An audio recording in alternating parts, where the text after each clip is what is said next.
Hello everyone, top online एक educational platform है initiated by toppers academy Bokaro steel city.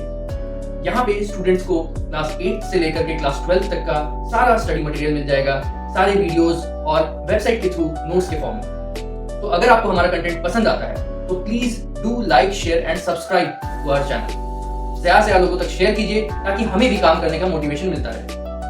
तो चलिए जो वीडियो स्टार्ट करते हैं। Thank you. तो देखिए, the making of Germany and Italy में हम लोग ये बात तो जान रहे हैं कि भाई जर्मनी और इटली दो देश है यूरोप का। कैसे वहां पे नेशन वो लोग बना, ठीक है ना, जर्मनी इटली कैसे नेशन बना। लेकिन इसी पार्ट में हम लोग ब्रिटेन का भी केस देखेंगे। तो हेडिंग भले ही जर्मनी इटली पे बेस्ड है, लेकिन हम लोग केस देखेंगे 3, जर्मनी, इटली और ब्रिटेन का। तो जर्मनी के बारे में पहले बात करते हैं। देखिए, जर्मनी में इससे पहले भी 1848 में जर्मन नेशनल असेंबली बनाया गया था। उन लोग कोशिश किया कि पावर अपने हाथ में ले ले, लेकिन क्योंकि एरिस्टोक्रेसी जो था, जो किंग ऑफ प्रूशिया और बाकी सारे मोनार्क्स थे, वो लोग मिलिट्री के साथ मिल गए थे। और साथ ही जो बड़े लैंड ओनर्स हैं, जो लोग नहीं चाहते थे कि खत्म हो एरिस्टोक्रेसी, कंजर्वेटिव माइंडसेट के थे, जिनको जंकर्स बोला जाता है, जंकर्स, प्रूशिया के, इन लोग तीनों का सपोर्ट था एक दूसरे को। एरिस्टोक्रेसी, मोनार्क, ठीक है, उसके बाद फिर मिलिट्री और जंकर्स, ये तीनों ही आपस में एक दूसरे को सपोर्ट करते थे। और ये लोग साथ मिल करके जो जर्मन नेशनल असेंबली था उसको हरा दिया, खत्म कर दिया।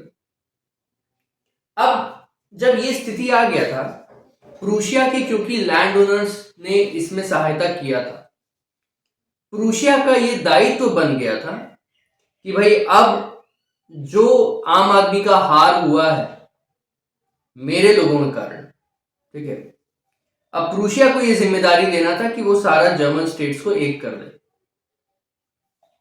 उस समय प्रूशिया के जो चीफ मिनिस्टर थे वो थे ऑटो वॉन बिस्मार्क, जो पूरा का पूरा आंदोलन, पूरा का पूरा मूवमेंट को प्लान किए, आर्किटेक्ट थे उसके। उसके बाद फिर इनको जो सपोर्ट मिला वो प्रूशियन आर्मी से मिला और प्रूशियन ब्यूरोक्रेसी, मतलब जितने भी साथी सरकार के लोग थे उस समय प्रूशिया के, उनका सारा का सपोर्ट था। और इसके अलावा प्रूशियन आर्मी का भी सपोर्ट था। कुल मिला के 7 साल में 3 युद्ध लड़ा गया, ऑस्ट्रिया, डेनमार्क और फ्रांस के अगेंस्ट। और अंत में तीनों को हरा के प्रूशिया जीत के सामने आया। जनवरी 1871 में हम लोग देख पाते हैं कि प्रूशिया के जो राजा थे विलियम वन, उनको जर्मन एम्परर बनाया गया। जर्मनी पूरा क्रिएट कर दिया गया ये तीनों देश को हरा के। और उसके बाद फिर German emperor, first German emperor बनाया गया विलियम वन को। कहां पे इनका ताजपोशी किया गया, कोरोनेशन किया गया? वर्सलिस में। कौन सा जगह वर्सलिस में? तो hall of mirrors in the palace of Versailles, 18 जनवरी 1871 में ये ताजपोशी किया गया। अब ये जो नया स्टेट बना था जर्मनी का, वो चाहता था कि हम लोग कुछ अलग करें, कुछ अच्छा करें। तो वो लोग बहुत ज्यादा एम्फोसिस करता था मॉडर्नाइजिंग ऑफ करेंसी में, बैंकिंग सिस्टम में, लीगल और जुडिशियल सिस्टम जो जर्मनी का है उसको और बेहतर बनाने में, ठीक है। और ये जो फॉर्मेशन ऑफ जर्मनी है, ये कंप्लीट डोमिनेंस ऑफ प्रूशिया दिखाया, क्योंकि वो अकेला तीनों कंट्री को हराया। इसके बाद हम लोग बात करते हैं मेकिंग ऑफ इटली के बारे में। इटली में थोड़ा केस अलग था। वहां भी अपहीवल हुआ, मूवमेंट हुआ, लेकिन वहां थोड़ा अलग टाइप से हुआ। वहां मिलिट्री मूवमेंट नहीं था। देखिए, मिडिल जब ये समय था, क्या बोलते हैं, जर्मनी वगैरह का हो गया था, उस समय मिडिल ऑफ 19th सेंचुरी में इटली जो है 7 अलग अलग स्टेट्स में बटा हुआ था।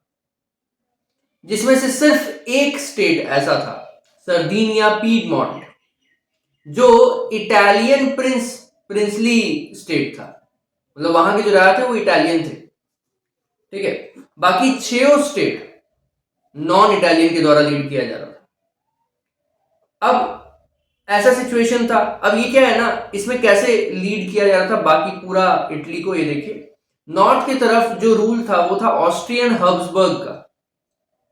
सेंटर को लीड करते थे पोप।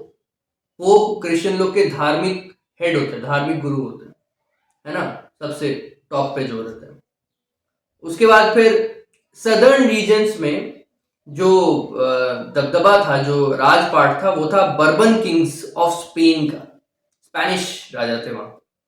तो सिर्फ एक जगह था, सर्दीनिया पीडमोंट, जो इटालियन स्टेट था। इटालियन लैंग्वेज जो है, अगर हम लोग देखेंगे तो हर जगह पे, क्योंकि इतना डिवीजन किया हुआ है, तो हर जगह पे ना इटालियन लैंग्वेज अलग टाइप से बोला जा रहा है। उसका वेरिएशन है, लोकल लेवल पे उसका वेरिएशन किया हुआ है। अब शुरुआत में क्या हुआ था, जीसफ मजीनी जो थे, जिसके बारे में हम लोग पढ़े हैं पहले, यंग इटली का फॉर्मेशन किए थे और बहुत प्रयास किए कि इटली नेशन स्टेट बन के सामने आ जाए। रेवोल्यूशनरीज लोग फेल हुए 1831 में, फिर फेल हुए 1848 में। अब ये दोनों फेलियर के बाद रेवोल्यूशनरीज लोग का जो प्रयास था वो खत्म हो गया। इसके बाद अब सारा का सारा दारोमदार इटालियन स्टेट क्रिएट करने का, इटालियन नेशन क्रिएट करने का, वो सर्दीनिया पीडमोंट में ही आ गया, क्योंकि वो एकमात्र इटालियन स्टेट बचा था, सर्दीनिया पीडमोंट, जिसको लीड करते थे उस समय किंग विक्टर इमैनुअल टू। और इसका काम अब बन गया था, इसका मकसद बन गया था कि इटली को यूनिफाई किया जाए, यूनाइटेड बनाया जाए। अब सब लोग इनको सपोर्ट कर रहे थे, बड़े बड़े बिजनेसमैन लोग भी सपोर्ट कर रहे थे। उसका रीजन था कि अगर इटली एक हो जाएगा तो इकोनॉमिक डेवलपमेंट और पॉलिटिकल डोमिनेंस हो जाएगा इटली के पास। ठीक है, चीफ मिनिस्टर कैवोर पूरे के पूरे आंदोलन को लीड किए और इटली का सारा रीजन को यूनिफाई करने का, एक बनाने का अपना बीड़ा जो है अपने कंधे पे उठाए। वो क्या है ना, इटालियन जरूर थे, लेकिन वो फ्रेंच बहुत अच्छा बोला करते थे एज कंपेयर टू इटालियन, ज्यादा अच्छा बोलते, क्योंकि बाकी सारा लोग जो हेड है, जैसे हम लोग पहले भी देखे थे कि जो वेल्दी और एजुकेटेड सोसाइटी था, वहां पे फ्रेंच भाषा बहुत यूज होता था, तो ये भी फ्रेंच बोलते थे। सर्दीनिया पीडमोंट जो है एक अलायंस में गया, है ना, एक अच्छा अलायंस, टैक्टफुल अलायंस। टैक्टफुल मतलब हो गया जैसे षड्यंत्र के तहत एक अलायंस बनाया, दोस्ती का हाथ बढ़ाया फ्रांस के साथ। और ये जो अलायंस है, ये इसको बनाने में कैवोर का बहुत बड़ा हाथ था। कैवोर जो है फिर ऑस्ट्रिया का फोर्स को फ्रांस के साथ मिल करके हरा दिए 1859 में, है ना। पहले लोग फ्रांस से दोस्ती किया, उसके बाद ऑस्ट्रिया को हराया 1859 में। इसके बाद एक रेगुलर ट्रूप आर्मी, छोटा सा आर्मी का ग्रुप, है ना, जिसमें आर्म्ड वॉलेंटियर्स लोग भी थे, जिनके पास हथियार है, जिसके लीडर थे जीसप गारिबाल्डी। वो लोग साउथ इटली के तरफ गए और वहां पे जाके किंगडम ऑफ टू सिसिलीज 1860 में वहां पे आम जनता का भरोसा जीता, आम आदमी का, आम गरीब किसान का, और स्पेनिश रूलर जो वहां राज कर रहे थे उनको भगा दिया। 1861 में इटली का पूरा फॉर्मेशन होने के बाद विक्टर इमैनुअल टू को किंग ऑफ यूनाइटेड इटली घोषित किया गया। अब इटालियन पॉपुलेशन का क्या हाल था उस समय, इतना इलिटरेसी था वहां पे कि लोगों को ये लिबरल नेशनलिस्ट जो आंदोलन चल रहा है, जो भावना है, वो पता ही नहीं था, समझ ही नहीं आता था। जो पीजेंट लोग गारिबाल्डी को सपोर्ट कर रहे थे, है ना, किंगडम ऑफ टू सिसिलीज और साउथ इटली में स्पेनिश के अगेंस्ट सपोर्ट कर रहे थे, उन लोग को कभी इटालिया के बारे में उन लोग सुने ही नहीं थे। उन लोग को लगता था ला तालिया है जो विक्टर इमैनुअल की वाइफ है और उनको छुड़ाना है हम लोग को, ठीक है। ये ऐसा उन लोग का, सोचो इतना इलिटरेसी था, उन लोग को कुछ नहीं पता था कि क्या चल रहा है, उन लोग अनभिज्ञ था। इसके बाद फिर अब 4.3 में थर्ड पार्ट में हम लोग देखेंगे केस ऑफ ब्रिटेन। ब्रिटेन का थोड़ा केस अलग है बाकी दोनों से। बाकी दोनों में क्या है, कोई एक है लीडर है या कोई चीफ मिनिस्टर है, वो पूरा आंदोलन करके या लड़ाई करके उस जगह को आजाद दिलाता है। लेकिन ब्रिटेन का केस अलग है। ब्रिटेन का कोई एक लड़ाई से नहीं हुआ है नेशन फॉर्मेशन, वो बहुत सारा छोटा छोटा प्रोसेस का एक एंड रिजल्ट था। 18th सेंचुरी से पहले जो है ब्रिटिश नेशन एग्जिस्ट भी नहीं करता था। वहां पे इंग्लिश, वेल्श, स्कॉट और आयरिश लोग रहा करते थे। उन लोग का अपना अपना कल्चर था, अपना अपना पॉलिटिकल ट्रेडिशंस था। इंग्लिश पार्लियामेंट पावर में आया, मतलब पावर जो है ले लिया मोनार्की से 1688 में, इंग्लिश पार्लियामेंट ले लिया। उसके बाद एक एक्ट ऑफ यूनियन 1707 साइन हुआ, वो इंग्लैंड और स्कॉटलैंड के बीच में साइन हुआ था, जिसके तहत United kingdom of great Britain का फॉर्मेशन हुआ। कौन? इंग्लैंड और स्कॉटलैंड मिलकर किया 1707 में। अब इंग्लैंड इस एग्रीमेंट के तहत इंग्लैंड स्कॉटलैंड को डेवलप करेगा और अपना जो इफेक्ट है वो स्कॉटलैंड पे डालेगा। ब्रिटिश पार्लियामेंट को डोमिनेट करते थे इंग्लिश मेंबर्स, ठीक है। और इंग्लिश मेंबर्स लोग इंग्लिश कल्चर के कारण स्कॉटलैंड का जो अपना कल्चर था, जो पॉलिटिकल इंस्टीट्यूशन था, वो सप्रेस होता जा रहा था, वो कमजोर होता जा रहा था। जो स्कॉटिश हाईलैंड्स के कैथोलिक कबीले वाले हैं, क्लैंस है, वो लोग सबको ही जो है जब भी उन लोग कोशिश करता था आजादी लेने का तो उन लोग को दबा दिया जाता।